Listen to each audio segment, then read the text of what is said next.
hanggang nahabol niya ako.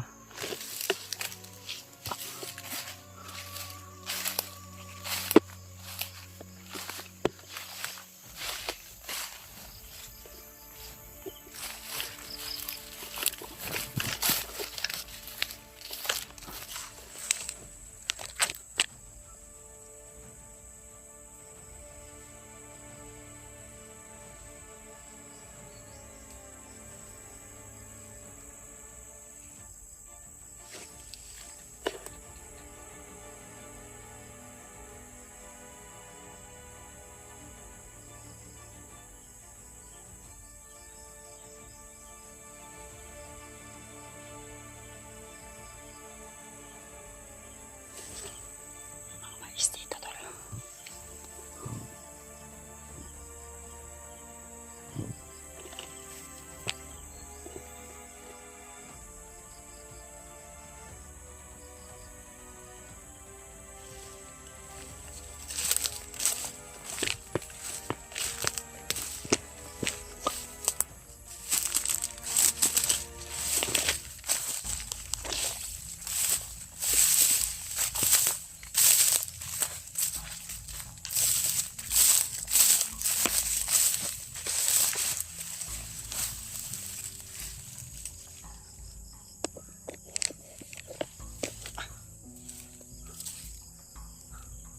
Tuloy pa rin lang po ko talaga. Makaligtas kayo. Hinahabol na ako talaga. Mamaya itry kong balikan yung area na yan. Kailangan magamot natin to si Patrick. Kung matanggal lang natin sana yung yung nakatali sa kanyang kamay at sa kanyang liig. May kwintas na na nilagay sa kanyang liig to. Kailangan makuha natin yung agimat sa kanya habang hindi pa siya pinalunok ng agimat sa kanyang kailangan natin makuha yun sa lalong madaling panahon habang hindi pa masyadong talaga, kasi natatamaan natin siya ng orasyon. Sumasakit yung kanyang kanyang ulo. Hindi pwede na pabayaan natin si Patrick. Kailangan makuha natin tol. Share niyo po ang video natin tol. Share niyo po sa iba nating kasamahan. Dito ako ngayon para sa niyog na maliit. I-share niyo po baka alam ng mga kasama ko yung location na ito. I-send niyo po sa kanila yung area na ito. Ang hindi natin makita si Bornok, kung saan si Bornok na yun. Kaya kailangan lalo madaling panahon ituwa natin si Patrick natin, kasi naawa ako talaga sa kanyang kalagayan. Pati nga ako, hindi niya ako kilala, pati nga yung sarili niyang pangalan hindi niya kilala mga tol. Kaya i-share niyo po lalo na sa kila Alpha at PG mga tol. I-share niyo po yung video na ito para malaman nila yung sitwasyon ko ngayon, yung nangyari sa akin ngayon dito tol. I-share niyo po kay Remart or kay Julio or kay William mga tol para may update sila sa akin kung ano na po yung kaganapan sa sitwasyon ko ngayon. Hirap man tayo tol sa sitwasyon natin, dihado man tayo dahil hindi lang si Patrick yung kalaban natin, may mga kasama pa siya. Kaya kailangan natin muna wag magpalos-dalos at wag tayong kampante.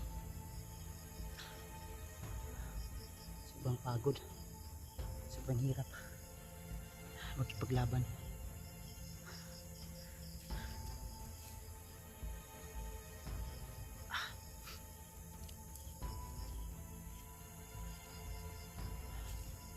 Hindi basta-basta natin makukuha si Patrick tol.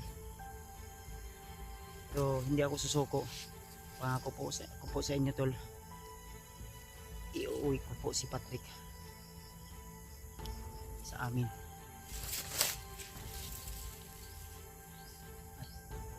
At hindi niya po gusto yung mga ginagawa niya ngayon. Ramdam ko po na pilit niyang nilalabanan yung nakatali sa kanya nakabalot sa kanya na kadiliman ngayon. At ramdam ko po na may nagkokontrol sa kanya, may nagdidikta sa kanya mga tol. Kaya sana ipag-pray niyo po si Patrick ngayon. Nasa kamay na siya ngayon ni Bagnot at ni Bagtik. Ginagamot pa ngayon si Bagtik. Sana mga tol, magtagumpay sila sa kanilang mission. Share niyo po ang video na ito tol.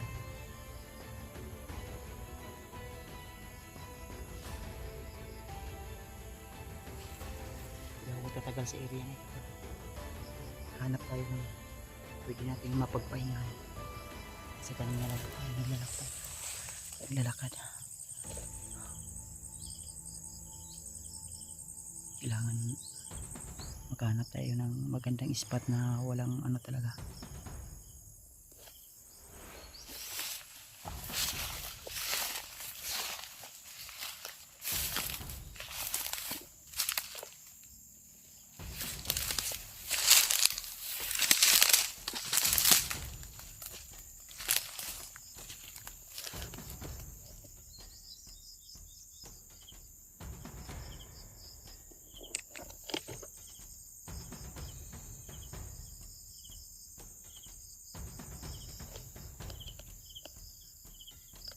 Kailangan natin maghahanap ng magandang pwesto kasi pa dilim na po.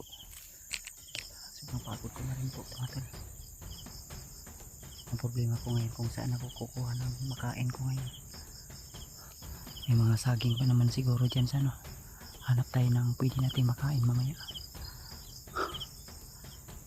Jesus ko Lord.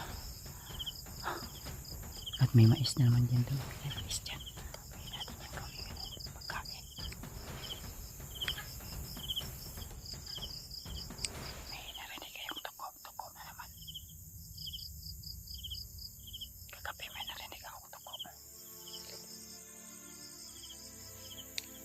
Panawak. Makagabay ni Bagnot at Bagtik.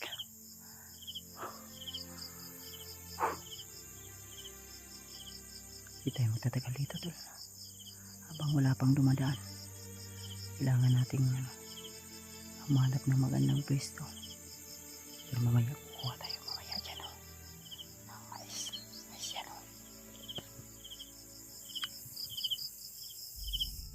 Tatlo o apat pwede na yan. Busog na tayo niyan tol. Ito yan pa. Paraan po na mabusog tayo. Makabawi tayo ng lakas.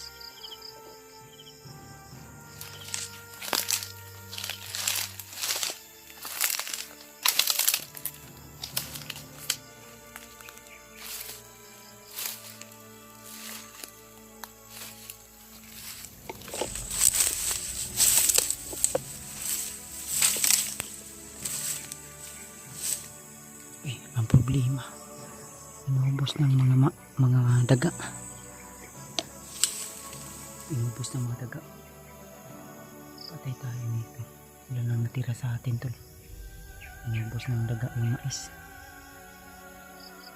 Putik kami, unahan tayo ng daga. No-choice tayo nito. Inubos ng daga. No-choice tayo dito tol. Hindi hanap tayo ng saging.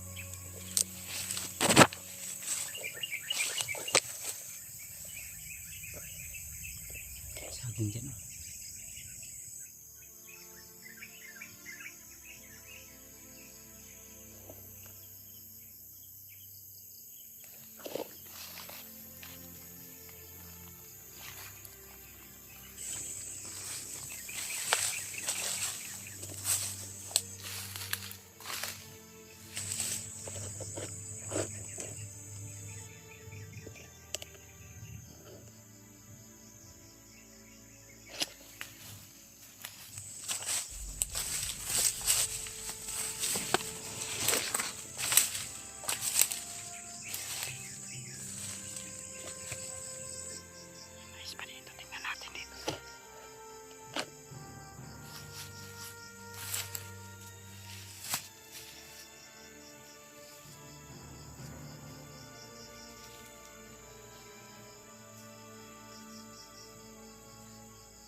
Sibat na tayo dito.